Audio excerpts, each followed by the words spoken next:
I gave this book to my dad for Father's Day and he told me he did not like it. God, I freaking love that book so much.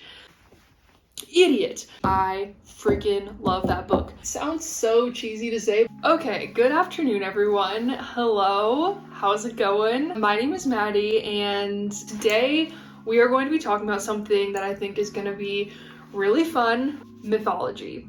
So I know this is an extremely niche topic for today, but if you are here, there are some super incredible books that we're going to talk about, so I really hope that you enjoy it. Mythology, as you probably know it talks about like the gods, like Zeus, Apollo, Athena, all these different people, and then there's also kind of different levels of gods. You know, there's just like it's a whole entire universe, and there's so much to play with. I think that's why reading books about mythology is so fun, is because it's interesting to see the way that the authors interpret these different characters. And mythology, it's fun because it's a myth, and yes, they're considered gods, but there's no real religious connotation with them. So I think that no one gets like butthurt about it. It's just fun and it's a cool topic.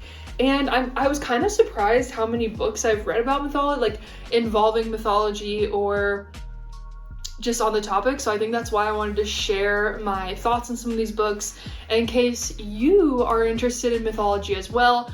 So the first two books I'm actually going to talk about are the only two that are nonfiction, meaning that they are the way that I remember nonfiction is like non-fairy tale. So they're not really like fictional stories. They're more just talking about what mythology is and things like that. So first, this is Mythology by Edith Hamilton, the classic bestseller, Timeless Tales of Gods and Heroes. So I think I read this last year, and I read this just after I read Circe, which I will talk about in a little bit. Okay, so this is literally just like a book about mythology. So it breaks down all of the gods, it talks about the heroes, it talks about their tales. So if you just want to get like a crash course in mythology, this is definitely a good thing to pick up. I think the only issue is that it's just like the other books about mythology here are so colorful and they really bring the characters to life.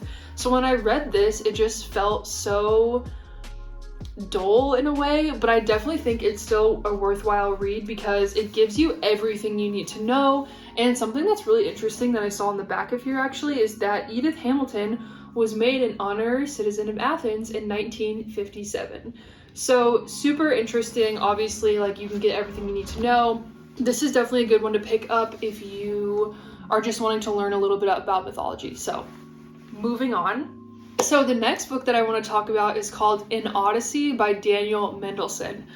Not to be confused with The Odyssey. So this is another nonfiction where Daniel Mendohlson is basically, I think he's a professor of like Greek and Latin. Anyway, okay, so Daniel Mendohlson is a professor and he's teaching this intro course, just like an introduction to the Odyssey or something like that. So his father, 81-year-old J. Mendohlson, decides to come take the class. And then obviously The Odyssey is about Odysseus, who's trying to get home to his family and kind of his relationship with his son. So it's actually it works really well as a parallel story.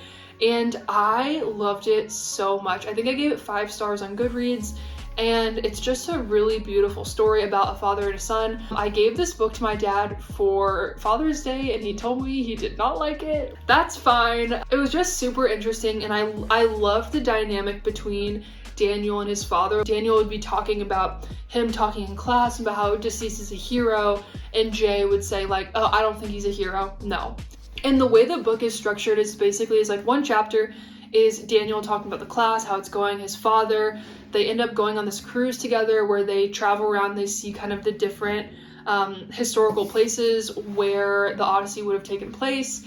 And then there's a chapter about the Odyssey, and it talks about specific elements of the Odyssey and basically like what's happening, and kind of talks about like the themes in that chapter. And then I don't know, I just loved it because I love to hear some of the like banter between him and his father, and I love to hear what the students were thinking of the Odyssey, and I just thought it worked so well as a great story about a father and a son, and 2 senses about Odysseus and his son, about Daniel and his father. And it was super interesting to learn more about the Odyssey, which I really like. I knew a little bit about, but not that much. Obviously, we see Odysseus so much in different stories. I mean, we'll see him in, you know, some other stories here. But it was, I loved it so much. I thought it was such a unique book. So I got the idea to read this book from the PBS NewsHour, New York Times book club, Now Read This, which I'm so sad because I guess that they are going to stop doing it, which I think is such a shame because it is such a great book club. They pick great books. I'm super bummed that they're ending it, but that was one of the first books I read, I think, from that book club. But that was 5 out of 5. I think if you're looking for a great nonfiction, I mean, so different. I mean, I've never heard of anything else like it. Definitely pick that one up. 5 out of 5. Would totally recommend. I guess the only complaint from my father, what he said why he didn't like it, I guess it is like kind of slow. I mean, it literally takes place in a classroom and then talking about a book. So if that doesn't interest you, I guess, you know, don't pick it up. Percy Jackson, baby. So, is this number 1 in the front? Yes, okay. So, let me explain what happened. So, last lockdown, so last year, my boyfriend went out in the hallway and there was a lot of people in our building that were like leaving books and things in the hallway for people to take, which is super nice, I think really cool. But my boyfriend went out and found these and he was like, oh, maybe we should take them. And at the time I was like, no, like I don't think so. I'm probably never gonna read them. Like they're Percy Jackson, they're for kids, you know, they're in French, and at the time I wasn't reading as much in French. I was so wrong. So I decided to finally pick up the first one after a while because I was like, oh, you know, I should really read more in French, you know, whatever. And it'll be easy, like, you know, I've seen the movie, whatever. What I wasn't expecting was to just like fall in love with this story so much. I know this is such a beloved series. I feel like I don't need to explain it too much, but basically the story really quickly is about Percy Jackson, who is like a half-blood demigod. His father is Poseidon, and he learns this obviously as he gets a little bit older, and you know, chaos ensues. I'd only seen the first movie, and after reading these books, they did such a disservice to the books. Like there's so much more content in here that they barely scratched the surface on. Like I hate that they went for the kind of like slapstick dumb humor instead of actually getting to kind of the heart of these stories. But I actually did hear that they're gonna do a series on Disney Plus, so hopefully that will be good. But I think they are actually gonna try and actually cast like a kid, because in the first book he's 12, so I think that they're actually gonna try and do like try to be more real to his age in the books. But in the books he's like 12 to 16 or is his age. The reason I like this book is because these books so much is because I mean it's a super fun story. You're getting the different characters like Zeus, Poseidon, Athena, and Ares, and you're kind of seeing all their personalities come to life, and it's super fun the way that the author reveals these characters. You know, they're talking about a character, they have these certain traits, and you're kind of like, is it them? Is it them? And it is. It's like Circe or something like that, and it's just really fun. I think it's super creative the way that Riordan, I don't know how to say his last name, the way he did it. And there was a couple moments in these books where I found myself like genuinely moved by the story. I think there's a lot of really kind of beautiful, I don't know, there's like a lot more depth to these books than I thought. If you haven't read them, I mean, you know, give it a shot. I think they're really great, and it's kind of the same as Harry Potter, where like in the beginning he's super young, you know, like he's 12, and then as he gets older you do get to like build a little bit more depth with the character. So yeah, I really love these, and now I'm trying to find someone to pass them on to. I think one of my colleagues' kids, I might give them to her, so we'll see. But I really love these. This next book, if you are on Book Talk or BookTube or any sort of like social media book, if you're seeing any of that, you know about this book. This is The Song of Achilles by Madeline Miller. And I will say, I think the hype is well deserved. So this is a book obviously about Achilles, but Achilles is not the main character. The main character is actually Patroclus, which if you've ever seen the movie Troy with Brad Pitt, he's portrayed as his cousin, and I actually don't know if he is his cousin, but he's like a companion, a cousin, you know, whatever, in typical mythology. In the movie Troy with Brad Pitt, he's like his cousin, his companion, but in this book, it definitely takes a little bit more of a turn, and I don't think it's a spoiler. I mean, it happens very early on. Patroclus and Achilles are more than friends, and I don't know, it's about them basically trying to be together in a time where that was not really okay.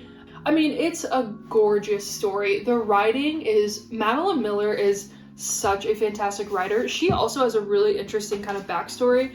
So she has a BA and MA from Brown University in Latin and Ancient Greek, and so she studied drama at the Yale School of Drama, specializing in adapting classical tales to a modern audience. So it kind of makes sense, like her background of studying Greek and Latin and then also studying drama. So like she really knows how to take a mythological tale and make it relatable for present day. She really knows how to suck you into the world. Sounds so cheesy to say, but she really just like casts a spell in this world, this like mythological world that feels, it's obviously like it is mythology, so it feels kind of more magical, but it feels very real, like the emotions that these characters are feeling, and that even like the gods and goddesses, some of their like motivations, what they're doing, it feels very real. And I think what makes this book so special is that obviously it's like a romance, so it's a beautiful love story, but also it's like, I think it's really hard to tell a good story if you know the ending. Like we know what's gonna happen to Achilles, like, and it's said, I mean, it's part of a prophecy early on, so it's like, it's kind of hard to build up like a great story when you know what's gonna happen, but she manages to keep that same anticipation, and she manages to really keep you sucked in. I mean, I like really can't say enough good things about this book. It's super beautiful. It's about just like love is love. Like I don't know how to explain it. It's like it's never named, like it's never like, oh, they're gay. Like it's like they're just two people that love each other, and I think that's really beautiful. So I think that's what makes it feel so modern, is that it just is about love. So I don't know. I really love this book, and I would give this a 5 out of 5. Actually, I think I gave this, actually, hold on. You know what? I think I gave this a 4 out of 5 because I gave 5 out of 5 stars to, I don't have it right on my Kindle, Circe by Madeline Miller. Same author. When I tell you, Circe lives rent-free in my mind, and I feel like I reviewed it a little bit in a previous video, but when I watched that back, I just like did not do a good job of encapsulating how much I freaking love that book. So, if you don't know, Circe in mythology is the person who, when Odysseus lands on her island, he's trying to get home after the Trojan War, and that's, okay, also, God, idiot. So obviously the Trojan War is a huge part of this book, and Odysseus is in this book as well. So when Odysseus lands on Circe's island, she changes all of his men into pigs. So it's basically giving her this like incredible backstory about like who she is, why she did that, what was her family like, you know, what was she like, because we really know so little about her. And I think that's why I liked Circe slightly more than Song of Achilles, because in Song of Achilles, like I said, there is that element of like, you kind of know what's gonna happen, but in Circe, I mean, the only thing I really know about her is the pig thing. So there really is that element of like what's gonna happen, and there's so much that happens in the book, and it's just so interesting, these gods and goddesses and their like kind of morals and what decisions they make, and once again what Madeline Miller decides to do to kind of like personify each of these characters, what they're like, you know, what is their personality like, is just so interesting. I love the characters. They feel, once again, like very mythological, but at the same time very grounded, and I loved it. I love that book so much. Like I would give it a 6 out of 5. Like that's one of those books that really like lives rent free in my head, and the ending, a chef's kiss. The world is just so beautiful, gorgeous, like very lush, if that makes sense.